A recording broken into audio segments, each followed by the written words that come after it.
Oke, langsung aja ke intinya ya. Keamanan itu ternyata nggak ditentuin sama polisi. Kedengarannya radikal banget kan? Tapi tunggu dulu, ini bukan sekedar omongan. Ada data kuat di baliknya yang bisa jadi bakal mengubah cara kita memandang semuanya. Coba deh, bayangin sejenak. Gimana kalau saya bilang, kunci buat ngurangin kejahatan-kejahatan kecil itu bukan di kantor polisi, tapi di piring makan kita. Aneh ya? Pertanyaan ini bener-bener nantang cara berpikir kita selama ini soal keamanan. Nah, buktinya ini datang dari tempat yang mungkin nggak pernah kita duga sama sekali, tapi justru paling terkontrol di dunia. Yuk kita lihat lebih dalam sebuah studi di penjara yang hasilnya benar-benar mengubah permainan. Ya, penjara. Disinilah serangkaian eksperimen ilmiah yang super teliti dijalanin, baik di Inggris maupun di Amerika. Kenapa di penjara? Karena lingkungannya terkontrol banget. Jadi para peneliti bisa fokus nguji satu variabel aja. Dan hasilnya, wah, siap-siap kaget.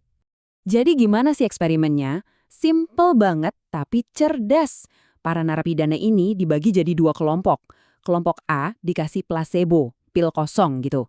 Nah, kelompok B dikasih suplemen vitamin dan mineral beneran setiap hari. Yang paling penting nih, semua hal lain, mulai dari pendidikan, aturan, sampai olahraga, dibuat sama persis buat kedua kelompok. Jadi satu-satunya pembeda, ya cuma suplemen itu. Terus hasilnya gimana? Setelah beberapa bulan, perbedaannya kelihatan jelas banget. Dan semuanya bisa dirangkum dalam satu angka ini, 37%. Tepatnya, minus 37%. Loh, apa nih maksudnya? Artinya, kelompok yang dapat suplemen nutrisi sederhana, itu tingkat insiden kekerasan dan pelanggaran disiplinnya anjlok sampai 37%. Ini bukan perubahan kecil-kecilan loh. Ini perubahan perilaku yang masif, yang pemicunya cuma nutrisi, cuma vitamin dan mineral. Pasti langsung kepikiran kan? Kok bisa? Gimana ceritanya vitamin sama mineral bisa punya efek sedahsyat itu ke perilaku seseorang? Nah, untuk jawab itu, kita harus masuk ke dalam otak kita. Jawabannya ada di sesuatu yang namanya mikronutrien. Ini istilah keren buat vitamin dan mineral esensial kayak zat besi, seng, magnesium yang jadi bahan bakar utama otak. Anggap aja mereka ini kayak oli buat mesin otak kita. Mereka yang ngatur mood, fokus, dan yang paling krusial, kemampuan kita buat ngerem. Oke, jadi begini urutannya. Pertama, ada kekurangan mineral. Otak jadi nggak dapat bahan baku yang cukup. Akibatnya, sistem kimia di otak jadi kacau. Nah, kekacauan ini langsung menyerang bagian otak yang fungsinya sebagai rem atau kontrol impuls. Hasil akhirnya, kemampuan buat nahan diri anjlok dan dorongan buat bertindak impulsif, misalnya melakukan kejahatan kecil, jadi jauh lebih tinggi. Kutipan ini ngerangkum semuanya dengan pas banget. Jadi masalahnya itu bukan niat jahat, ini murni masalah biologis. Bayangin aja kayak mobil yang remnya blong. Bukan supirnya yang mau nabrak, tapi dia secara biologis gak bisa berhenti, gak bisa ngerem impulsnya. Oke, tadi kita udah bahas level individu. Sekarang, coba kita tarik ke skala yang lebih besar, ke masyarakat. Kalau kekurangan nutrisi bisa ganggu otak satu orang, gimana dampaknya kalau ini terjadi secara luas? Dan dari mana sih datangnya kekurangan nutrisi massal ini? Nah, disinilah masalah sosialnya muncul.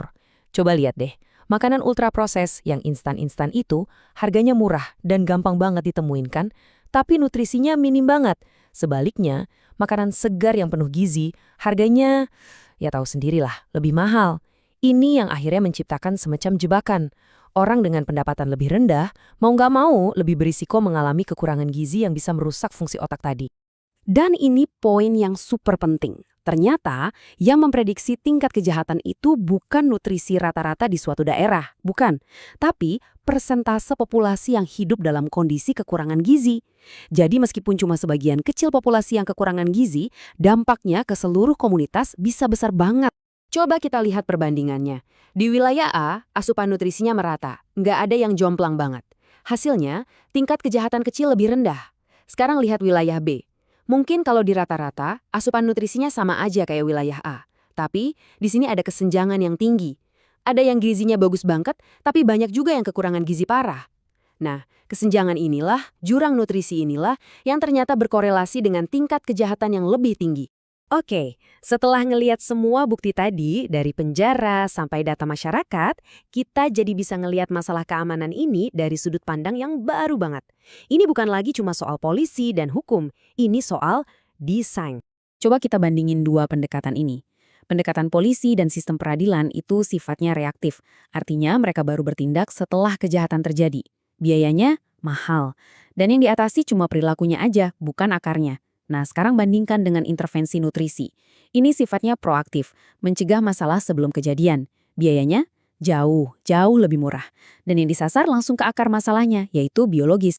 Dan ini bukan cuma wacana loh, solusinya tuh nyata dan bisa banget diterapin. Misalnya apa? Kita bisa revisi standar mineral buat makan siang anak sekolah. Kita bisa perkaya makanan di penjara atau program-program bantuan sosial. Kita juga bisa mendesain lingkungan sekitar kita, kayak supermarket atau kantin, supaya lebih mendukung pilihan makanan sehat. Semuanya ini solusi yang biayanya nggak seberapa, tapi dampaknya bisa luar biasa buat keamanan kita semua. Nah, inilah pergeseran cara berpikirnya, pergeseran paradigmanya. Keamanan publik itu ternyata bukan cuma urusan hukum atau moral. Keamanan publik itu juga masalah kesehatan masyarakat. Dan yang lebih penting lagi, ini adalah masalah desain infrastruktur. Jadi keamanan itu bisa kita rancang ke dalam masyarakat, sama kayak kita merancang jembatan yang kokoh atau sistem sanitasi yang bersih. Jadi semua ini membawa kita ke satu pertanyaan penutup yang penting banget. Kalau ternyata sebagian besar kunci untuk menciptakan komunitas yang lebih aman, itu ada di dapur kita, ada di kantin sekolah anak-anak kita, ada di pilihan makanan yang tersedia di sekitar kita, terus kita nunggu apa lagi?